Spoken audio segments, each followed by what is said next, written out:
they build a hotel from the main. I think very good start. She will come and announce her. A woman. I'm absolutely sure she is Muslim. I start from one very important thing. I came to my second motherland, which is the best example of democracy. This is the country which I adore for democracy. Honest, without any change, for everyone. She was not speaking in hijab. She is a reflection of attitude of the government of people here towards democracy. For me, it's absolutely unique. So let's start with this. I just consider that to be here, this is a big privilege. I am very happy to be here. I am very happy to my friend Manoharan for all those who organized it. And after this, of course, I will start speaking something which I wrote.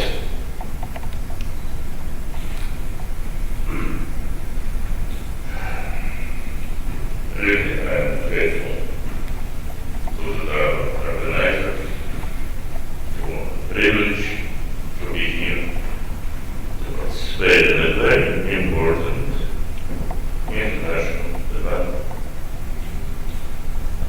At a crucial time of dramatic changes in contemporary world.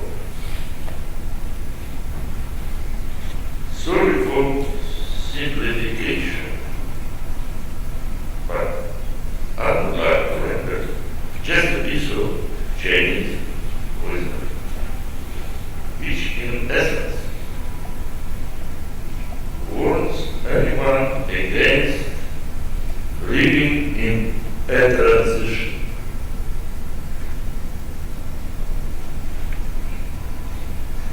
But today it is exactly the period of time when anyone here sitting in this hall, and myself included, we unmistakably defined as people who live in a transitional period. The world, the international community, said goodbye to the well-known bipolarity of the global times, and leaving behind a short-lived unipolarity of Uncle Sam. And an year of uncertainty, of which we, my dear friends, have been not only involuntarily witnessed, but have become real actors of both at the level of human beings and state, big or small, we are participants. The uncertainty stems from high volatility and speed of international processes and new threats and challenges will definitely far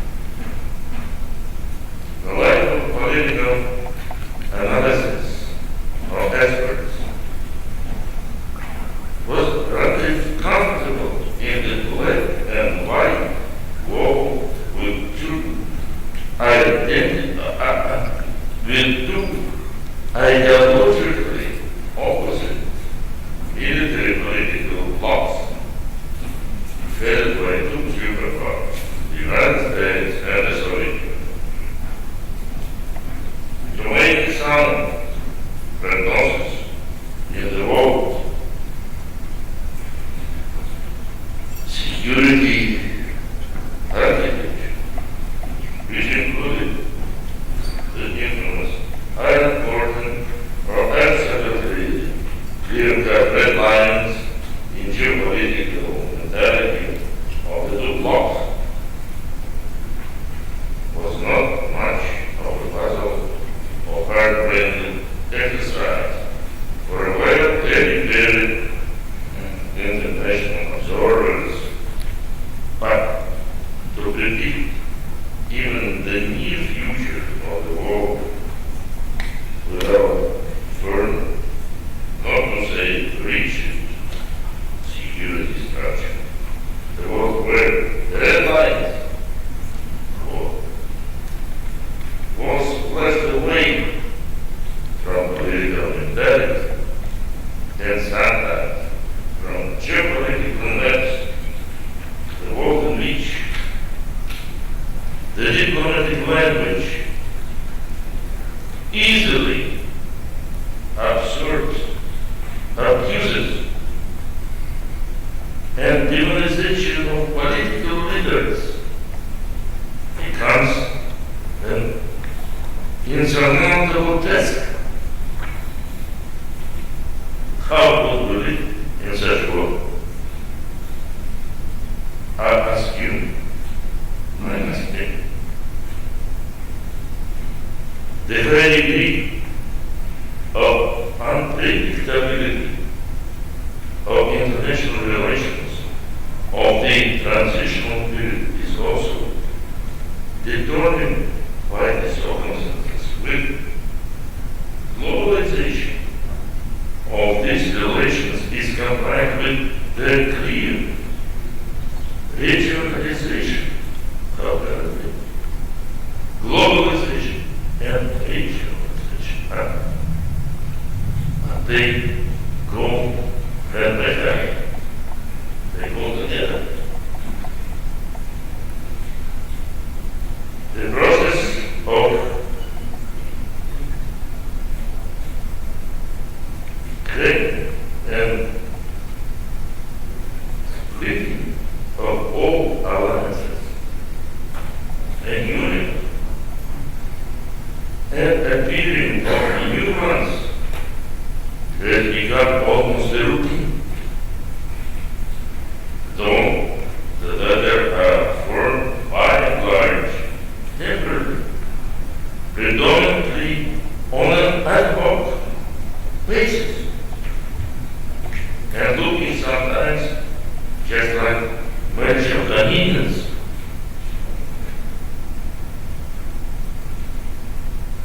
The geography of the activity and responsibility of such alliances, independent of their public life, be it organizations, treaty, agreements, etc.,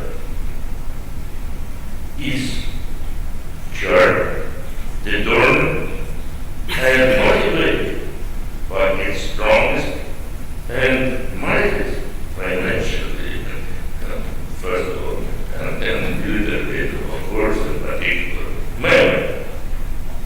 Such a member is a real initiator of the aligning process with this small state in the forefront.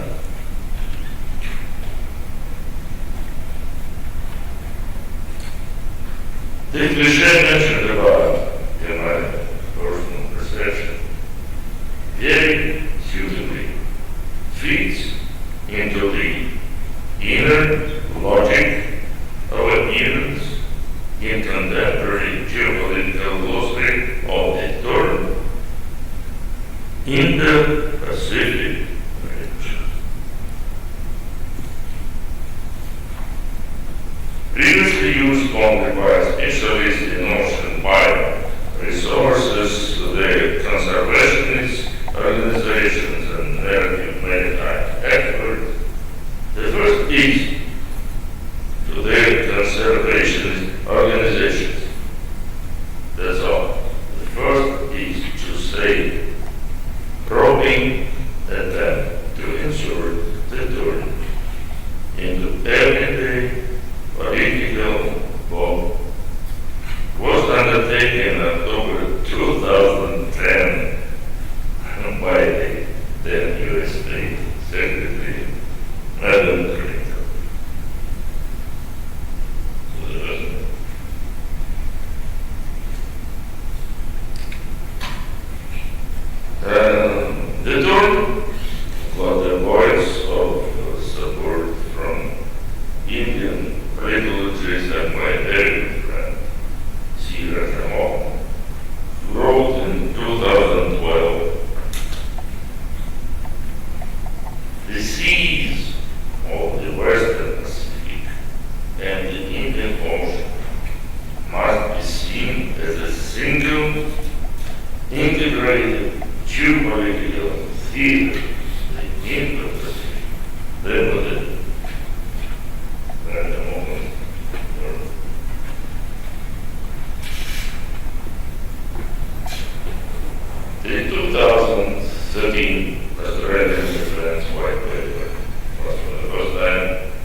By the way, the experts of international affairs, they usually refer to this tour as Prime Minister Abbott in 2007 when he was speaking here in Indian Parliament.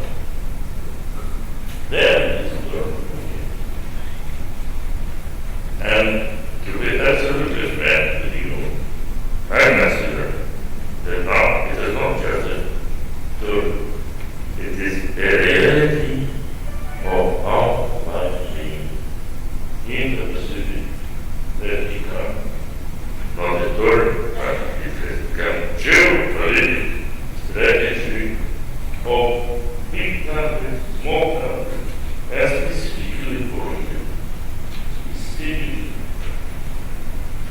And for us as well. Because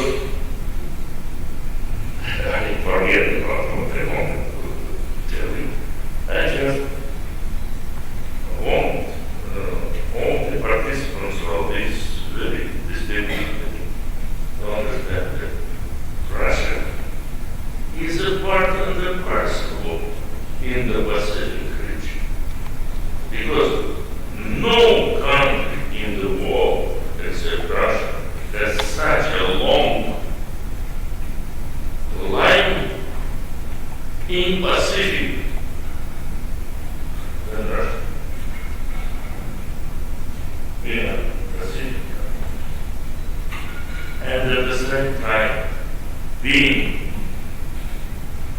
on such a good working real terms with our friend, also consider ourselves being part of the Pacific. This is something which you, my friends, have to understand. We cannot stay apart of whatever happens in this region. Independent of our mind, independent of our capacity, we are and the parcel of this region. And that's why I think that Russia must not stay apart from whatever happens here. It's my not only personal point of view, I think this is my common point of view, because always, whenever we think about our relationship with our trusted friend, in which is very important, what parts us with the West level of trust. But we have trust with this beautiful, huge, important country like India. We have trust. This is a unique thing, which we don't have with China, by the way. But with India we have trust. This is the most important thing. And whatever happens here, in so-called Indo-Pacific region, it concerns us, Russia. Independent of